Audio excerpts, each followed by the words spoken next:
I'm a star. I'm a star. I'm a bright shining star. I'm a flamingo. I gotta fly. Say hi to your mother for me. Today's review is Boogie Nights from Paul Thomas Anderson, starring Mark Wahlberg and a prosthetic penis. It's March on Demand. I'm taking your requests. Tell me what to review. This recommendation comes from Captain 1985 and O&G. Thank you guys for your recommendation. I got to revisit Boogie Nights. I hadn't seen it in a really long time, so it was nice to revisit this great movie. Where to begin with this one? I mean, for starters, you could say Boogie Nights did for Burt Reynolds kind of sort of what Pulp Fiction did to John Travolta. Kind of put like a jolt back in his career. Of course, he got an Oscar nomination. He won a Golden Globe for Best Supporting Actor as well. So, and just in general, kind of introduced Burt Reynolds to a newer generation of moviegoers. I think, because really I didn't really know who Burt Reynolds was before seeing this movie originally. So, I mean, there is that. And one thing to note about the movie was that we always hear stories about kind of the clash on set between Burt Reynolds and between Paul Thomas Anderson, how they didn't really get along. There were fights, even maybe like a physical fight at some point, which is kind of interesting because, I mean, that is a focal point of the movie itself, where we do have a very key plot point where it is about the director and the actor kind of fighting with each other, except like kind of the roles are reversed. Instead of, as in the movie, it's like the veteran director fighting with the young hotshot actor. It's the veteran actor fighting with the young hotshot director, kind of new to the industry. So I mean, this really was Paul Thomas Anderson's kind of his breakthrough film. Got him his first nomination for an Oscar for its screenplay. So that's kind of cool, and it kind of put him on the radar for filmmakers to watch, and we've been watching him ever since, and he's delivered some great movies. And this was kind of, I know Hard Eight came first, but this really kind of, I think, put him on the map. I'm sure a lot of people would agree with that. And from the interviews I've read long ago about this movie, maybe I'm just imagining, but I remember Paul Thomas Anderson saying something kind of interesting about what inspired him to do the movie, where when he was growing up, he would watch porno movies, and he didn't find anything strange about it. He just kind of enjoyed them, and that's what Boogie Nights is. It is kind of a love letter to the porn industry of the 1970s and early 1980s, kind of showing it moving from this semi-legitimate thing. Film is where movies go to live, right? But then kind of its transition to being cheaply made on video and kind of becoming further and further apart from that legitimate thing, and all these characters into play, all these dreamers who kind of live together, almost like a family. Like we see the gatherings at Jack Horner's place and Amber Wave's place, and it feels almost like this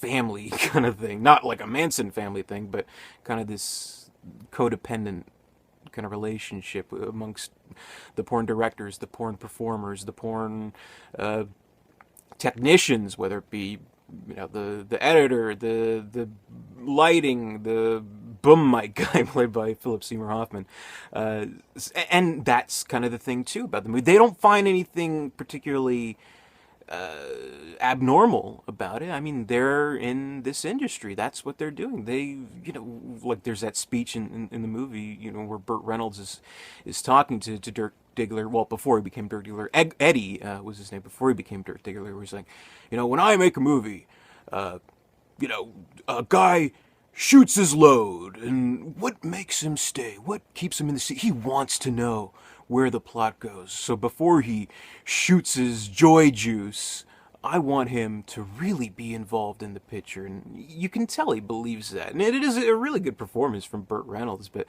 I mean, really what it is about, about this director, this porn director, who finds Dirk Diggler. He's a busboy in the Boogie Nights Club run by Louis Guzman. And he kind of like is eyeing him out. There's a great opening shot where it does show Boogie Nights in the marquee, and panning, long shot. We kind of see the activity. We're really immersed in this world, this fun, drunk, drugged, dancing world of the 70s that only seems to exist in the 70s, or at least is the way they're depicted in movies.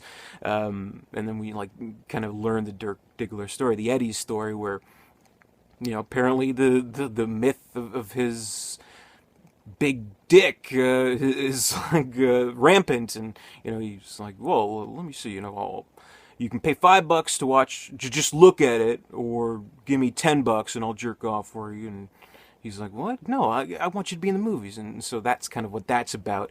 And that's the one thing too. Like, think of it, if this was a movie about like a band instead of like a porn crew, it would be, let's say someone's secret big talent would be they're really good at guitar or whatever.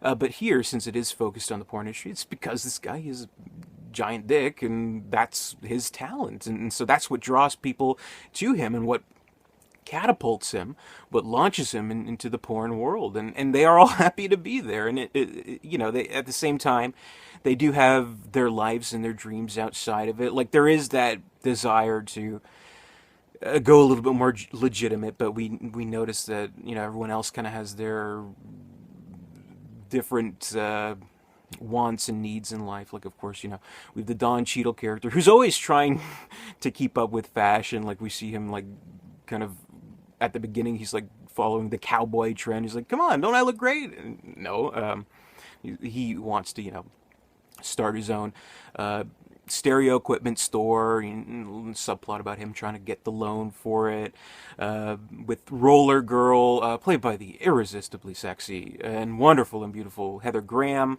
She's always kind of wanting to go back to school, and that's what kind of her plot is about. And with Julianne Moore, with her son, she's trying to get him back, and just like different kind of lives that they want to live outside the porn industry, basically. But what a ride when they're there, basically.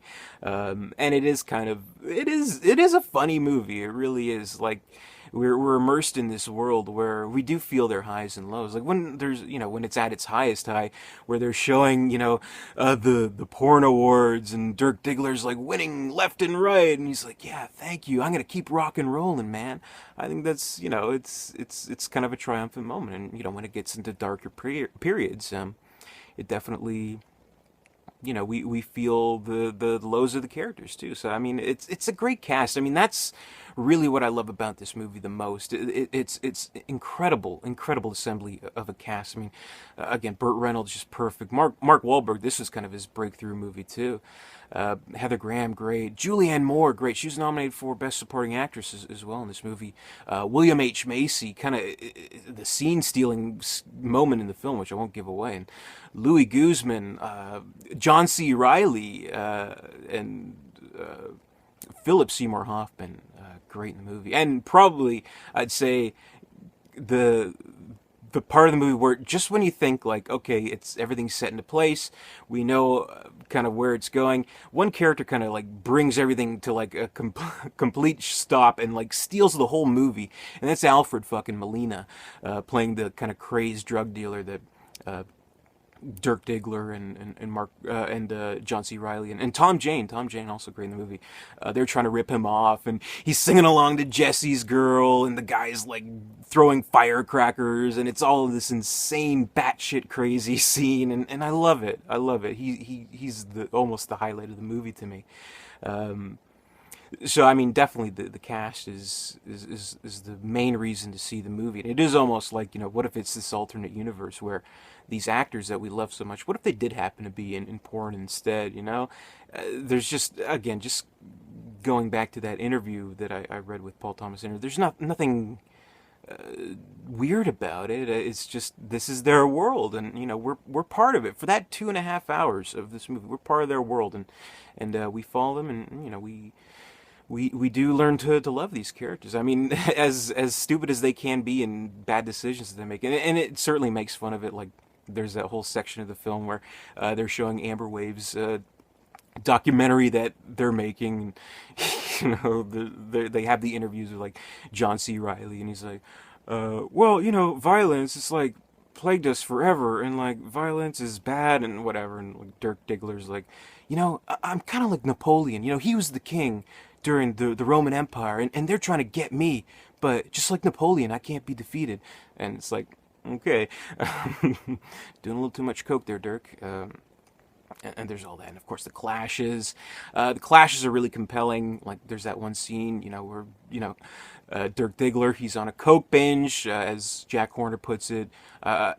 You look like you've been up for 2 days straight, and he's like, "No, I haven't. I'm ready to fuck. Tell me what the fuck." I guess wait, that's MacGruber. Never mind. Tell me what the fuck. Anyway, but I thought that was like a really compelling scene, and again, it kind of, sort of seems like it might echo the real life conflict between Burt Reynolds and between Paul Thomas Anderson, and I really like the bromance of John C. Reilly and Mark Wahlberg in the movie, where like when we first see them, they're like comparing like how much they can squat, how much they can lift, and their partners in the movie was Brock Lesnar and Chest Rockwell, the secret agents who bang chicks and fight crime, and it's all good and stuff like that. And I don't know, it's a fun movie, and I do think it has a distinct style from Paul Thomas Anderson, where I mean it definitely does. I'll say there is undeniable influence from Scorsese. It feels Casino had just come out 2 years previous to this movie, where we do feel like there's an influence there, but just not so much that it kind of detracts from the movie. I think Paul Thomas Anderson makes it enough his own. And if you're going to steal from the best, right? If you're going to be influenced, be influenced from the best. Simple as that. So I mean, hey, there's that, and in the subject matter itself, it's not like he's doing a mob movie. He's doing this porno movie with apparently real pornographic acting, where he claims to have taken dialogue straight from like porno films that he's watched or something. Like there's that scene, of course, where it's Dirk Diggler's debut. It's his first film, and they're all just doing their lines, and it's really cheesy stuff, but at the same time they're just mesmerized by his penis, and like they can't take their eyes off the movie, and they have to switch the reels of the camera and all that good stuff. And I don't know, it feels like I've never been to the set of a porn film, but these actors apparently have, like, to do research. I think Burt Reynolds said, yeah, I did, and I had to take a 5-hour shower or something like that. So it feels kind of genuine in that respect. So it is a love letter to this, I don't know, area of the entertainment industry, which I mean it is, that maybe doesn't get a lot of focus. I can't think of any other movies that are focused on pornography, which is weird, but I think it's an enjoyable movie. We see these people as real people, real characters with real dreams, great performances, and it's wonderful. It really is. And of course, the movie, you can make faults for any number of things that the movie does. You can say it derives from Scorsese. You can say whatever you want, but at least it makes good on that promise about Dirk Diggler's penis, where they do show it at the end, where it is, again, even the ending, it's like a ripoff of Raging Bull. But, all through this movie, they're talking about this big dick, and we don't see it as the audience, so we're supposed to, maybe it's like the Jaws effect, we're supposed to use our imagination, but at the very end they show the penis, and you're like, okay, yeah. So I think it makes good on that promise, and if it didn't, I think the movie would have comped out just a little bit. Like, and I'm sure they had to cut a lot of stuff out. There's a lot of graphic sex, simulated sex in the movie. Like, we see male and female actors nude. It was like Heather Graham gets fully nude in like the audition scene, or it's like, make sure to come on her tits, Eddie. And it's like, what? Okay. And with Julianne Moore, and Louis Guzman is completely nude. No, I'm just kidding. But I'd like to see that. and like the scenes with William H. Macy's wife, and again, it's not as big as a role from William H. Macy that you may expect, but he has kind of the show-stopping scene. Well, a lot of them do, but Alfred Molina and the scene with William H. Macy, the New Year's scene. I won't give it away just in case you haven't seen the movie, but he kind of steals the movie, and well, I can't give it away, but. Anyway, we see his wife, having graphic sex, and he walks in, and she's like banging some guy, and she's like, don't you fucking knock? And she's like, what are you doing? She's like, what does it look like I'm doing? He's just like this humiliated character. And like, it is so absurdly funny with this. And it's, well, I'm running all over the place here, but there's the other part where she's on the driveway, and like the editor is like talking to William H. Macy. Meanwhile, you see right in the background, his wife is there like banging some dude on the driveway. And he's like, are you seriously talking to me about the movie? Did you not see my... Anyway, and like the thing, like with this world that they're in, it is this different kind of world. It is like this, like a rock and roll kind of world, where the rock and roll is sex, and sex, drugs without the rock and roll, I guess, is the best you can put it. And it's a world without maybe rules, and maybe if they learn to follow some rules of regular stuff, I don't know. Whatever the moral of the movie is hard to say, but. Dirk Diggler, he's a big dick. So there's that, and we get to see it in the movie, and that's very good. And I think honestly, I do think this is still, with really great movies like Magnolia, with Punch Drunk Love, There Will Be Blood. I mean, Paul Thomas Anderson, this will go down as one of his definitive films. I think it's spectacular. I really do, and it's an entertaining movie with great characters, great actors. Again, the highlight of the movie. Certainly is the actors. Just such a great cast, and I love it. So I guess that's my review of Boogie Nights. Great movie, in my opinion. So thank you very much for watching. It's March on Demand. Tell me what you want me to review. Be sure to comment, rate, subscribe, all that good stuff. I'll put the video below of my announcement, so if you want to make a comment, it's still going on. March on Demand, still going strong today, or this month, I should say. So comment there if you want me to review a movie. But until next time, I'll see you later.